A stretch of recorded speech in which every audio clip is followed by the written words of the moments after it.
Hoy, en Desde la Sombra, el mundo está en un umbral de la hambruna y en el punto sin retorno si no hay medidas de urgencia para revertir la dinámica de ruptura en el suministro de alimentos.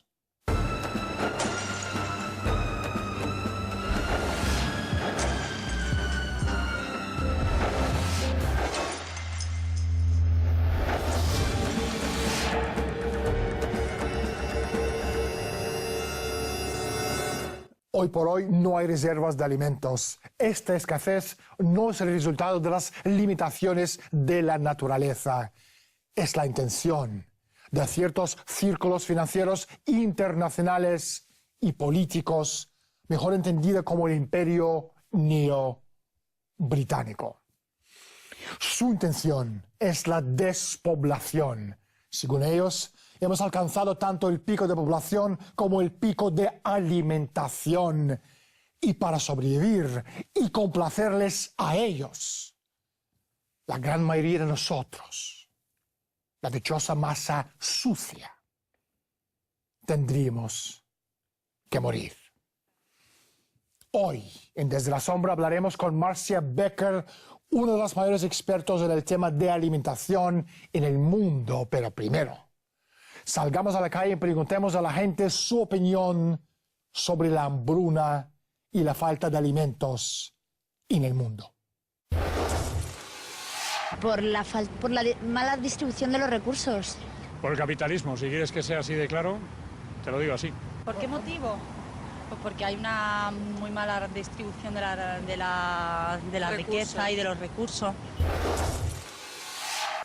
Marcia, bienvenido al programa y muchísimas gracias por estar con nosotros. Hoy en día más de 1.000 millones de personas en todo el mundo pasan hambre y mueren de hambre.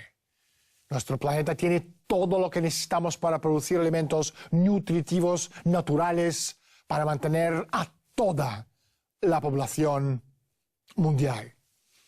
¿Por qué estamos en esta encrucijada? Bueno, hemos tenido muy bajos niveles de producción de alimentos para la gente durante muchos años.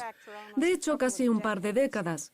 Se puede ver con mayor claridad en África, donde desde la década de los 50 hasta la de los 70 hubo un incremento de la producción per cápita de alimentos y luego fue discontinuada. Y ahora, como fue planeado en su conjunto, estamos bajando en la producción per cápita. Nos estamos recrementando los alimentos para una población que va en aumento. Esto se origina en problemas políticos, no en limitaciones de la naturaleza. Pero en los últimos 50 años comenzó el fin de los Estados-naciones que ejercían sus derechos soberanos para decidir la forma de aumentar la producción de alimentos. Entonces, estamos en el umbral de la hambruna. ¿Qué papel ha jugado la Organización Mundial de Comercio y el GATT en la destrucción de la oferta mundial de alimentos? Bueno, si observas, cuando la Organización Mundial de Comercio apareció en el asunto en 1995, mira a sus precursores. Alrededor de 1970 hubo un gran movimiento en el mundo de desregularización de todo tipo, particularmente en las monedas de cambio. Luego de 1971 tuvimos cambios flotantes. Antes de ese momento teníamos monedas de cambio fiables. Entonces podíamos hacer planes, comercializar entre naciones para un beneficio mutuo.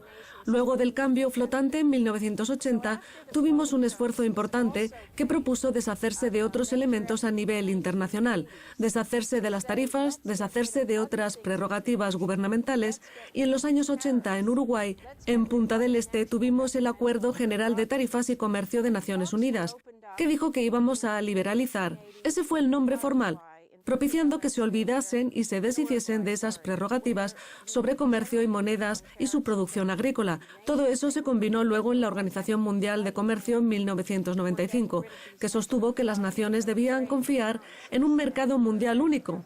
El lema del Acuerdo General en Tarifas y Comercio era «Un mundo, un mercado». Y la idea asociada era que los ciudadanos de toda nación debían confiar en los mercados mundiales y el flujo internacional de dinero para tomar decisiones como, por ejemplo, si la gente tendría alimentos en lugar de que su gobierno tomara la decisión. La Organización Mundial de Comercio institucionalizó esta política subversiva. La propaganda de la Organización Mundial de Comercio nos hace creer que el mercado mundial financiero y el libre comercio de alguna manera va a proporcionar condiciones favorables necesarias para el crecimiento. Sin embargo, cuando se crean uniones de estados, los gobiernos pierden poder a expensas de los organismos supranacionales que sustituyen a la autoridad de los estados-nación. Estas agencias no representan de ninguna manera el pueblo. Sus lealtades son con las corporaciones y los organismos financieros que los eligen, que los financian y que los apoyan. Estas organizaciones constituyen una estructura piramidal con Londres como centro logístico de operaciones. Los grandes holdings del mundo financiero. No lo sé. Pues bueno, sería fácil decir que los americanos, pero no voy a decir eso. Yo creo que en general el poder económico. Los acuerdos como el GATT y el Tratado de Libre Comercio de América del Norte destruyen sutilmente las economías nacionales, poniéndoles bajo los imperativos del comercio mundial y la globalización sin fronteras. El GATT y el Tratado de Libre Comercio de América del Norte y todos los acuerdos vinculantes han ayudado a desovar guetos y barrios pobres en las ciudades de América Latina, Asia y África, mediante la creación de condiciones que obligan a la gente a abandonar sus tierras, mientras que la élite se hace cargo de los medios de producción. La pobreza y la miseria, pueblos fantasmas, despoblamiento por un lado. Por otro lado, si se obliga a la gente a abandonar sus tierras y forzarles a buscar subsistencia en las grandes ciudades, tú estás creando una tormenta perfecta de descontento entre las masas. Las protestas populares requieren un control militar. Problema, reacción, solución. Marcia, ¿de qué manera la élite está utilizando la alimentación como arma? Bueno, el tipo de subversión de las prerrogativas nacionales para generar alimentos para sus propios pueblos. ¿Quién querría hacer algo como eso? El enemigo detrás de esto es el eje político-financiero basado en la City de Londres, en Wall Street, el denominado neoimperio británico. En otras palabras, es contra los estados nacionales y el bienestar nacional. Entonces, lo que ocurrió es que, con esta política subversiva, en el curso de la situación, los alimentos fueron utilizados como amenaza si existe una dependencia cada vez mayor respecto a la importación de alimentos, como en los años 1300, cuando Venecia controlaba todo el Mediterráneo. Y con eso, los embarques de granos en las costas de Túnez, por ejemplo, se podía decir, si usted quiere comer, entonces haga lo que le decimos. Lo que pasó en los años 70, 80 y 90 del siglo pasado es que estos intereses político-financieros, especialmente aquellos que operan a través de los cárteles de las empresas privadas de comercio, como Cargill, Bunge, Louis Dreyfus, Unilever, ellos pudieron decir a las naciones como Egipto u otras, ustedes van a hacer lo que nosotros les digamos, o sus suministros de alimentos estarán amenazados, debido a su dependencia de la importación de esos productos. Entonces, la dependencia respecto a la importación de alimentos ha crecido.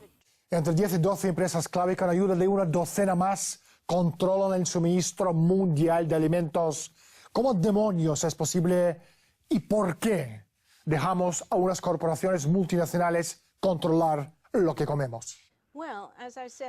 Bueno, como dije, en los últimos 40 o 50 años, cuando estas prerrogativas gubernamentales estaban siendo suprimidas respecto al comercio, la moneda, el sistema bancario, en otras palabras, la desregulación, fue solamente una mentira, un mito y una propaganda de que esa política iba a ser beneficiosa para los pueblos del mundo. Y también era mentira que se tratase de lo que se denominó libre mercado. Se trató lisa y llanamente de mercado amañado. En el curso de toda esta desregulación, un número de importantes intereses político-financieros avanzaron sobre empresas privadas en carne, comercio de granos, leche, vegetales, nueces, y podríamos seguir enumerando. Llegaron a tener el monopolio total del mercado. Pues seguramente sí. Sí, por supuesto. Sí, tiene toda la pinta. Bueno, no solo en alimentación, en armas, en política, en todo. Estos son los componentes clave del cártel de alimentos anglo-holandés-suizo, que se agrupan en torno a casa de los Windsor. Por favor, entienda, este sindicato entrelazado decide quién come y quién no, quién vive y quién muere. Es una telaraña virtual de intereses financieros, políticos, económicos y de la industria con el modelo veneciano ultramontano Fondi en el centro. Esta gente posee y administra los asuntos de un aparato corporativo que domina los nudos de la economía mundial, las finanzas, los seguros, materias primas, transporte y bienes de consumo. Marcia, ¿qué papel han jugado las organizaciones como la Comisión Trilateral y Consejo de Relaciones Exteriores en el control de los alimentos? Bueno, estas organizaciones que comercian fuera de la Comisión y otros son parte de un aparato de política. Se unen a la red de control financiero, político y de productos que está entre bambalinas. Están ubicadas en la City de Londres y Wall Street y están por encima de los gobiernos. Particularmente en la agricultura, menciono algunas entidades satélites que siguen estas políticas operatorias. Un ejemplo es el Consejo Mundial de Comercio de Chicago, que existe desde hace mucho y que es donde Tony Blair fue el vocero de la supresión de la agricultura. En el Consejo, algunos años atrás, alrededor del 2009 o el 2010, la Fundación Bill Gates puso gran cantidad de dinero para crear un comité para un emprendimiento agrícola global.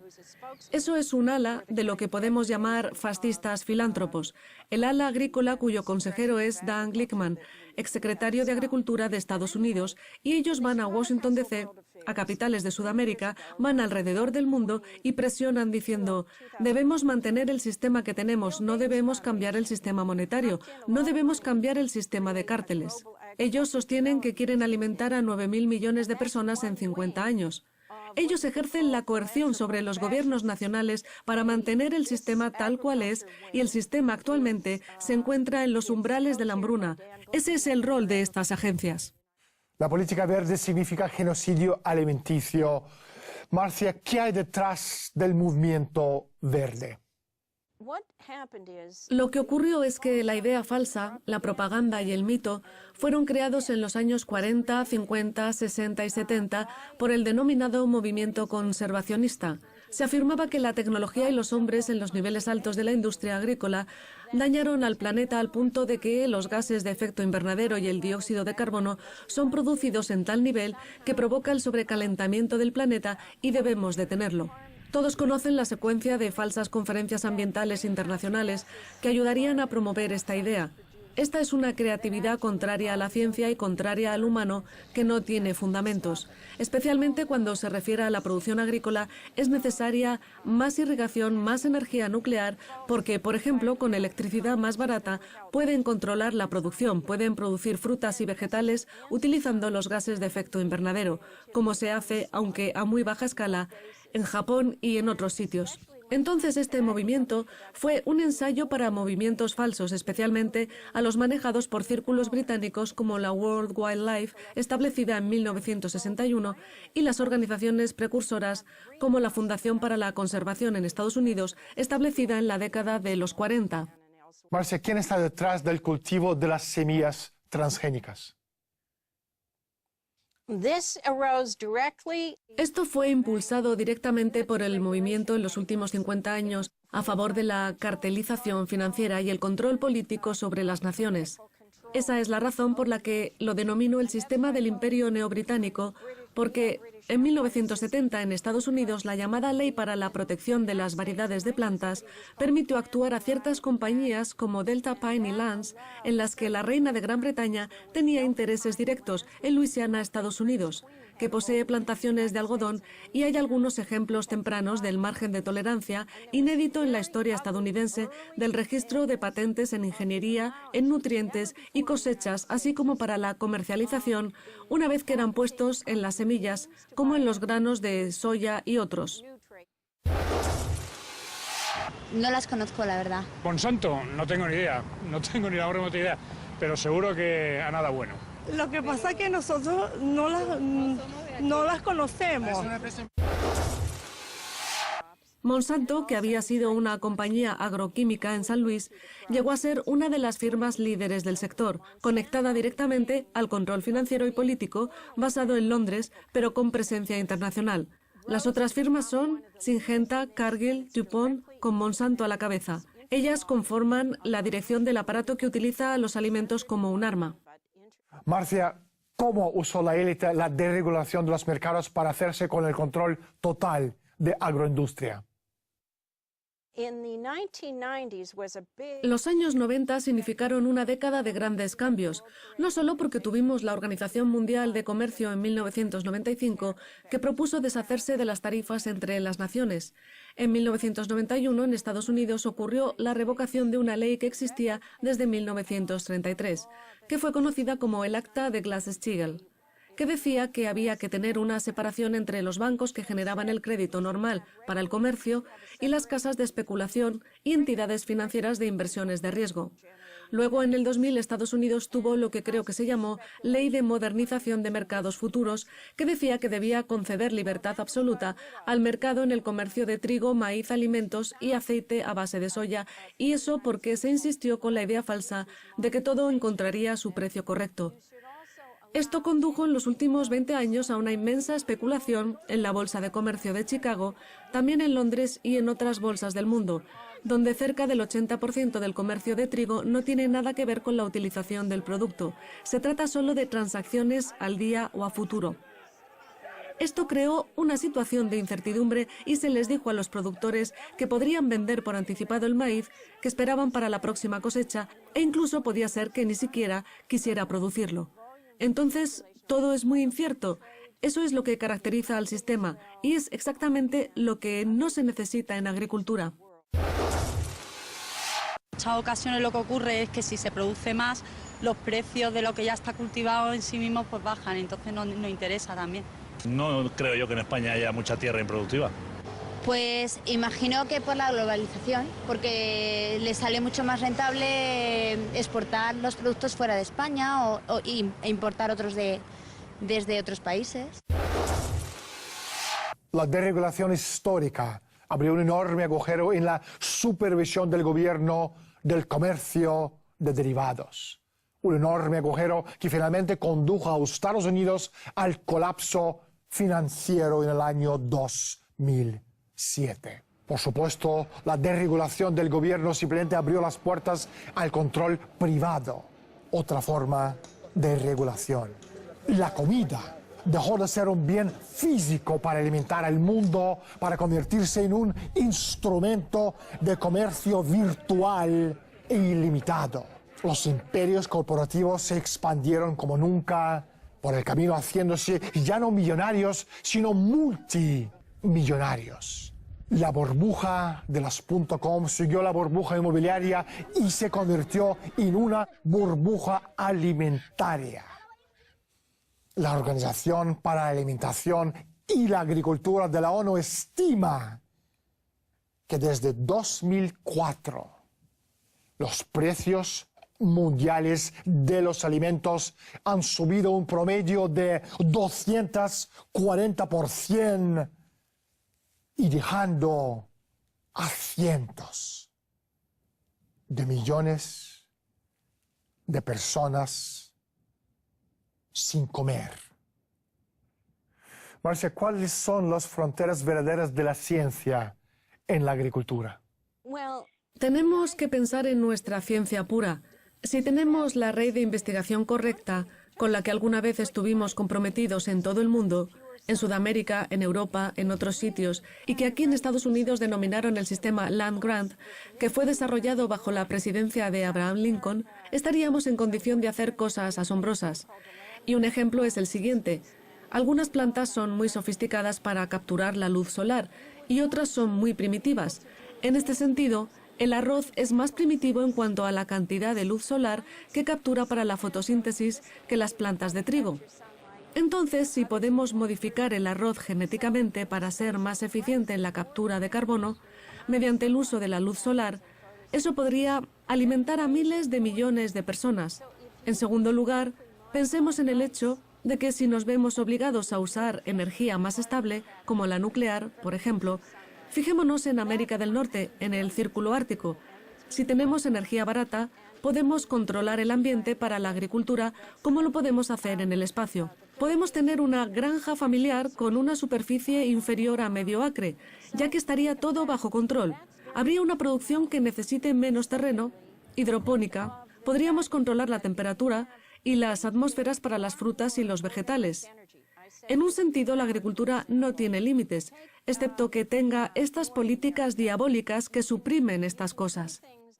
Una última pregunta. ¿Se puede luchar contra el control que mantiene la élite en el suministro de alimentos? Bueno, necesitamos algunas acciones urgentes ante la falta de alimentos y las mismas pueden ser emprendidas. Deberíamos comenzar con una suerte de torniquete en el sistema monetario que está sangrando hasta la muerte con los rescates financieros que hemos visto en la zona euro, en Estados Unidos y en otros sitios. Deberíamos restaurar en Estados Unidos y otras naciones en el mundo el principio del Acta de Glass-Steagall de 1933, cuando teníamos un sistema bancario comercial genuino basado en el interés nacional, que no tenía nada que ver con quienes buscan un sistema bancario especulativo de la denominada actividad financiera. En segundo lugar, y algo que va junto a lo anterior, tener naciones que puedan respaldar las monedas y gobiernos capaces de fomentar la cuestión del crédito en un nuevo sistema bancario a favor de la necesaria fertilidad del suelo y el agua y en defensa de sus sistemas agrícolas. En tercer lugar, mientras se hace esto, hay otras cosas de las que ocuparse. Instaurar un sistema de principio de paridad de precios para los granjeros, de manera que no haya fluctuaciones salvajes basadas en ese falso sistema de libre mercado que ha estado en efecto por varias décadas. El granjero debe recibir un precio base por lo que produce, que cubra el costo de producción y le brinde una ganancia decente. Eso sí que puede lograrse. No deberíamos tener simplemente precios subiendo y bajando. Hay que prohibir la especulación en el mercado de futuros para la comida, establecer control de precios al consumidor cuando es necesario. Esto beneficiará a todos los ciudadanos, los consumidores y los productores, y, como dije, otras medidas para alejarse de la privatización. No registrar patentes de semillas o técnicas para alimentos cuando se trata de genética humana u otras formas de vida, y usar las normas antimonopólicas para detener a los cárteles alimenticios que usan los alimentos como armas. Esto deberíamos notificarlo a la Organización Mundial de Comercio. Estamos en un punto donde un movimiento revolucionario se está creando en torno a la cuestión alimentaria. Y por lo tanto, los que triunfaron ayer no van a seguir triunfando por mucho tiempo. El resultado es, o ganamos y restauramos el tipo del gobierno que requerimos, o este mundo se va al infierno, porque la crisis va en aumento. La gente va a morir de hambre, va a morir en números crecientes, va a matar por la comida. La estructura de la sociedad se destruirá en la lucha por la comida. No lo pensamos nunca, porque por lo menos en el primer mundo hasta ahora, nunca les ha faltado la comida. Hasta que un día ya no está más. Y por lo tanto, o ganamos esta lucha contra este mal, o no habrá nada por qué luchar. Soy Daniel Stulin, bienvenidos todos al mundo de Humo Espejos. Gracias por estar con nosotros y hasta la semana próxima.